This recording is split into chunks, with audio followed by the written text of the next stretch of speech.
Alhamdulillah, kita panjatkan pada Tuhan Yang Maha Esa yang telah melimpahkan rahmat serta hidayahnya sehingga kita semua dapat menyaksikan video ini.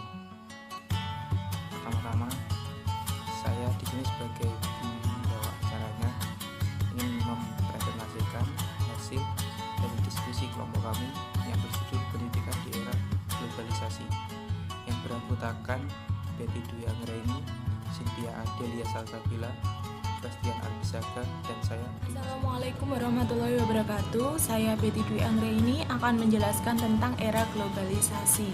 Globalisasi diambil dari kata global yang maknanya ialah universal. Globalisasi adalah suatu proses yang mendunia di mana individu tidak terikat oleh negara atau batas-batas wilayah. Setiap individu dapat terhubung oleh siapa saja yang ada di belahan bumi ini dan terjadi penyebaran informasi dan komunikasi melalui media cetak dan elektronik yang mendunia. Globalisasi membuat suatu negara semakin kecil atau sempit, dikarenakan kemudahan dalam berinteraksi antar negara, baik itu dalam perdagangan, teknologi, pertukaran informasi, dan gaya hidup, maupun dengan bentuk-bentuk interaksi lainnya. Adapun penyebab globalisasi, yang pertama adalah majunya ilmu pengetahuan pada teknologi transportasi yang mempermudah dalam jasa pengiriman barang ke luar negeri. Yang kedua, perkembangan teknologi informasi dan komunikasi yang berperan menjamin kemudahan dalam transaksi ekonomi antar negara. Yang ketiga, kerjasama ekonomi internasional yang memudahkan terjadinya kesepakatan-kesepakatan antar negara yang terjalin dengan erat. Yang kedua, dampak globalisasi. Ada dampak positif dan dampak negatif dari globalisasi. Dampak positif globalisasi yang pertama, komunikasi yang semakin cepat dan mudah. Yang kedua, meningkatnya taraf hidup dari masyarakat. Yang ketiga, mudahnya mendapatkan informasi dan ilmu pengetahuan. Yang keempat, tingkat pembangun yang semakin tinggi. Yang kelima, meningkatkan turisme dan pariwisata. Yang keenam, meningkatnya ekonomi menjadi lebih produktif, efektif, dan efisien. Selanjutnya, dampak negatif globalisasi. Yang pertama, informasi yang tidak terkendali. Yang kedua, timbulnya sikap yang ala kebarat-baratan. Yang ketiga, munculnya sikap individualisme. Yang keempat, berkurang sikap solidaritas, gotong royong, kepedulian, dan kesetiakawanan. Yang kelima, perusahaan dalam negeri lebih mementingkan perusahaan dari luar ketimbang perusahaan yang ada dalam negeri, membuat perusahaan dalam negeri sulit berkembang. Yang keenam, berkurangnya tenaga kerja pertanian akibat dari sektor industri yang menyerap seluruh petani. Yang ketujuh, budaya bangsa akan terkikis. Selanjutnya adalah sejarah globalisasi.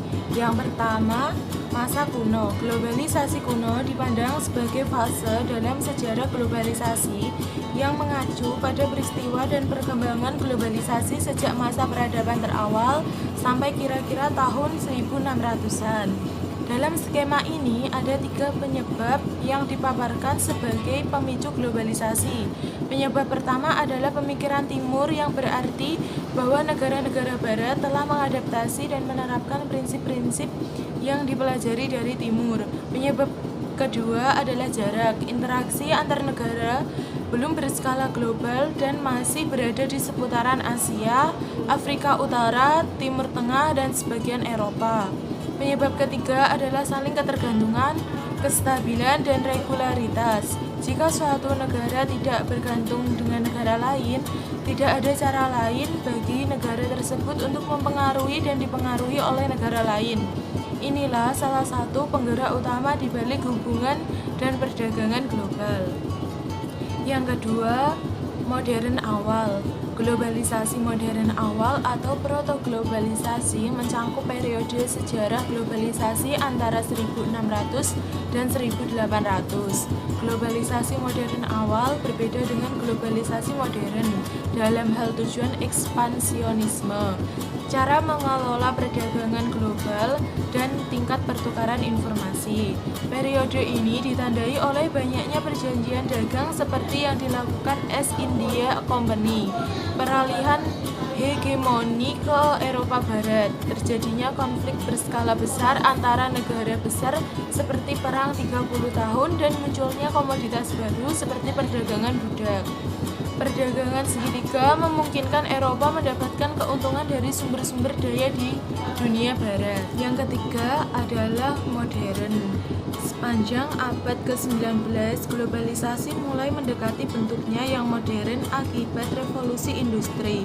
Industrialisasi memungkinkan standarisasi produksi barang-barang rumah tangga menggunakan ekonomi skala. Sedangkan pertumbuhan penduduk yang cepat menciptakan permintaan barang yang stabil. Pada abad ke-19, kapal uap sangat menghemat biaya transportasi internasional dan rel kereta menjadikan transportasi darat lebih murah.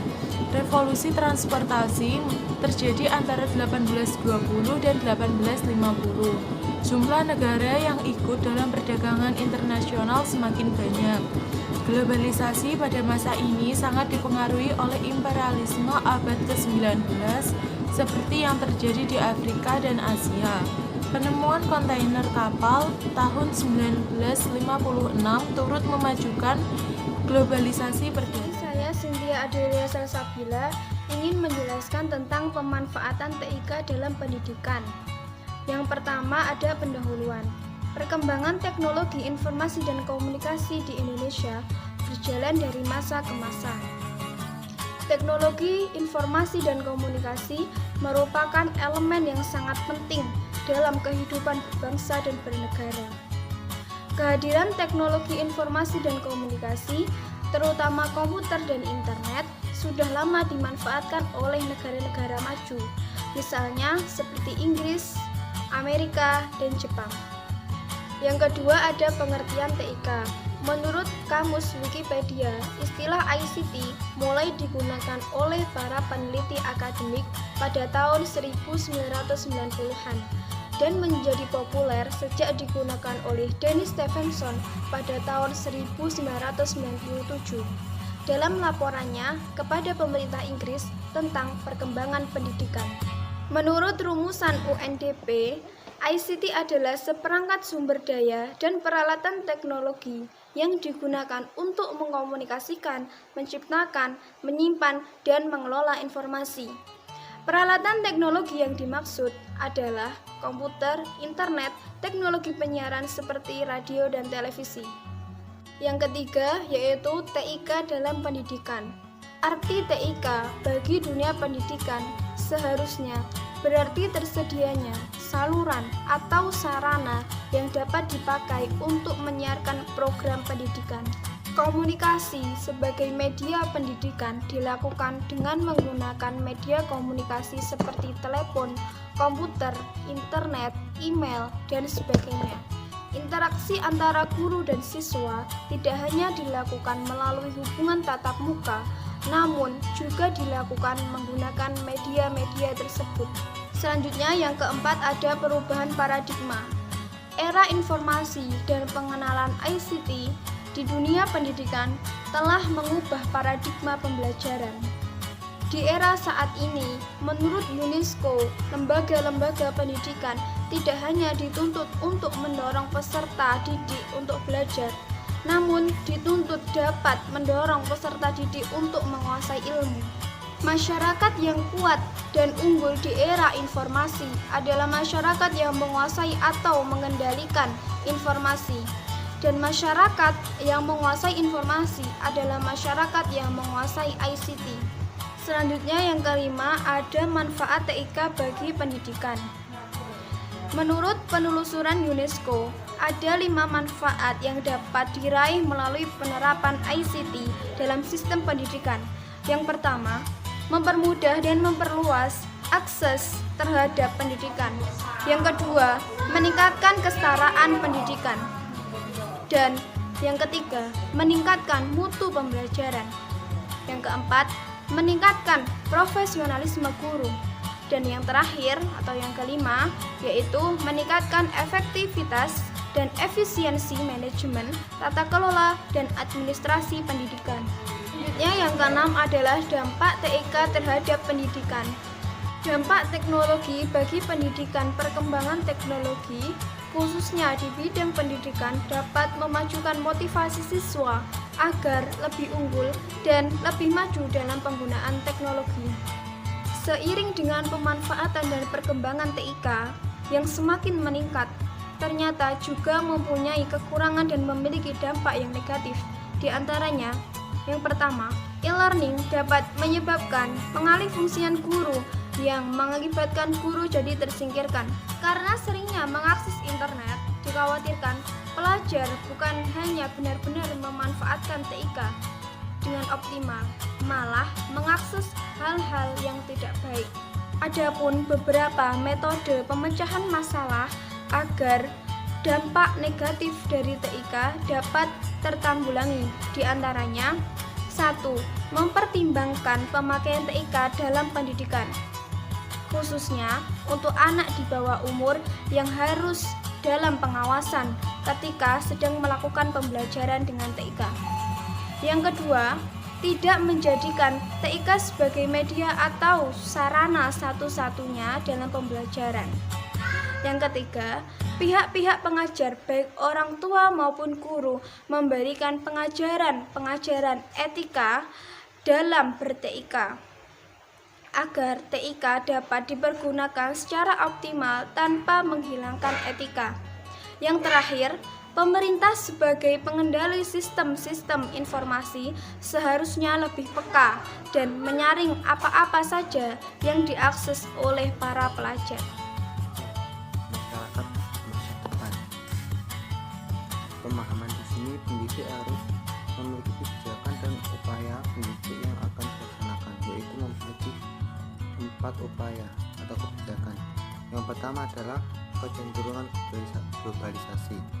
Bagi ilmuwan sosial, globalisasi diartikan sebagai proses penyebaran rasa cipta dan karya suatu kebudayaan sehingga diterima dan diadopsi oleh kebudayaan lain di seluruh dunia. Nah, di dalam globalisasi, kebudayaan yang kuat dan agresif akan mempengaruhi budaya yang lemah dan pasif. Demasari mengemukakan bahwa ada 4 bidang yang paling kuat dan menonjol daya lonjaknya, yaitu bidang iptek, bidang ekonomi, bidang lingkungan hidup, dan bidang pendidikan. Yang kedua adalah perkembangan iptek. Perkembangan iptek, salah satu ciri masyarakat masa depan adalah perkembangan iptek yang semakin cepat. Perkembangan ini dapat berdampak positif dan negatif. Nah, seperti contohnya kan kita tahu sendiri dampak positif dan dampak negatif dari arus globalisasi ini. Yang ketiga adalah perkembangan arus komunikasi dan informasi yang semakin cepat. Nah, mengungkapkan bahwa perkembangan dalam era reformasi ditandai oleh ciri-ciri sebagai berikut, yaitu meningkatnya daya muat dalam mengumpulkan informasi, menyiapkan dan menyajikan. B. Meningkatkan kecepatan penyajian informasi. C. Melimpahkan miniaturisme perangkat kelas. D. Keragaman pilihan informasi. E. Biaya perolehan informasi dan jarak jauh semakin menurun. F. Kemudahan penggunaan produksi informasi. G. Distribusi informasi semakin luas. H. Meningkatnya kegunaan informasi. 4. Tuntutan layanan profesional. Nah, di sini kita sebagai mahasiswa harus bisa berpikir kritis, yang dimana dalam waktu tertentu suatu profesi mempunyai ciri sebagai berikut, yaitu lebih mengutamakan pelayanan kemanusiaan dan ide yang dilakukan oleh pengaku profesi. B. Terdapat sekumpulan bidang ilmu yang menjadi landasan dari sejumlah teknik dan prosedur yang unik serta diperlukan waktu yang singkat. Terima kasih. Assalamualaikum warahmatullahi wabarakatuh. Saya Dimitri Hamidi. Saya akan menjelaskan tentang upaya pendidikan dalam menghadapi globalisasi. untuk menghadapi tantangan masa depan yang bercirikan globalisasi, iptek, dan arus informasi yang cepat dan layanan profesionalitasnya, diperlukan pembaruan pendidikan yang dilakukan secara sistemik dan sistematik, yaitu pendidikan yang dirancang secara teratur melalui perencanaan yang bertahap dan menyeluruh, mulai dari lapisan sistem pendidikan nasional, setiap pendidikan sampai pada lapisan individual. Pembangunan manusia Indonesia seutuhnya merupakan kunci keberhasilan bangsa dan negara Indonesia dalam menghadapi masa depan. Oleh sebab itu, perlulah dikaji yang pertama, tuntunan bagi manusia masa depan. Yang kedua, upaya untuk mengantisipasi masa depan. Kita bahas yang pertama dulu, yaitu tuntunan untuk manusia masa depan. Seperti yang telah diselesaikan sebelumnya, bahwa masyarakat masa depan harus memiliki kemampuan menyesuaikan diri dengan keadaan, dan manusia Indonesia dituntut agar a. tanggap terhadap berbagai permasalahan sosial, politik, kultural, dan lingkungan. B. kreatif dalam menemukan alternatif pemecahan masalah. Dan C. memiliki etos kerja yang tinggi dan efisien. Untuk yang kedua, upaya mengantisipasi masa depan. Berdasarkan pemikiran tentang masyarakat masa depan dan profil manusia yang akan berhasil di dalam masyarakat masa depan, maka akan dikemukakan upaya pendidikan yang perlu dilakukan untuk mewujudkan masyarakat masa depan. Upaya tersebut berkaitan dengan a. pembentukan atau perubahan nilai dan sikap, b. pengembangan kebudayaan, dan c. membangun sarana pendidikan. Kita bahas satu-satu. Untuk yang a, pembentukan atau perubahan nilai. Untuk mengantisipasi masa depan yang tepat, maka tugas pendidik yang utama adalah bentukan atau penanaman nilai dan sikap yang sesuai dengan nilai-nilai luhur yang mendasari kepribadian bangsa Indonesia. Nilai luhur mencerminkan kepribadian bangsa Indonesia ini perlu selalu dilestarikan agar terhindar dari krisis identitas. Meskipun demikian, nilai-nilai yang dapat diterima untuk memperkaya kepribadian bangsa Indonesia perlu pembentukan nilai dan sikap dalam diri dapat dilakukan melalui berbagai cara seperti pembiasaan, keteladanan, dan sebagainya. Untuk yang B, pengembangan budaya. Budaya bangsa Indonesia tidak hanya berasal dari budaya berbagai daerah Nusantara, tetapi juga dipengaruhi oleh budaya luar dari berbagai negara di dunia. Akibat pergaulan bangsa Indonesia yang terbuka dengan semua bangsa di dunia, saling pengaruh dalam pengembangan kebudayaan di Indonesia ini merupakan hal yang lumrah. Namun, pengembangan budaya tersebut harus dapat melestarikan nilai-nilai luhur bangsa Indonesia sebagai inti ketahanan budaya yang menjadi acuan pokok dalam memilih dan memilah segala pengaruh yang datang dari luar. Dan yang ketiga atau yang C, pengembangan sarana pendidikan. Pengembangan sarana pendidikan merupakan salah satu syarat utama untuk memperoleh kesempatan dan menghadapi tantangan masa depan. Sektor pendidikan telah mempunyai kerangka dasar seperangkat perundang-undangan, yaitu Undang-Undang RI Nomor 20 Tahun 2003 beserta peraturan dan pelaksanaan. Oke, cukup sekian presentasi yang dapat kami lakukan hari ini. Semoga apa yang disampaikan itu bermanfaat bagi kita semua. Amin. Untuk kalian semua, jaga kesehatan, selalu di rumah saja, rajin-rajin cuci tangan, stay at home. Selamat berpuasa. Mohon maaf bila ada kesalahan kata. Billahi taufiq wal hidayah. Wassalamualaikum warahmatullahi wabarakatuh. Be yourself and never surrender.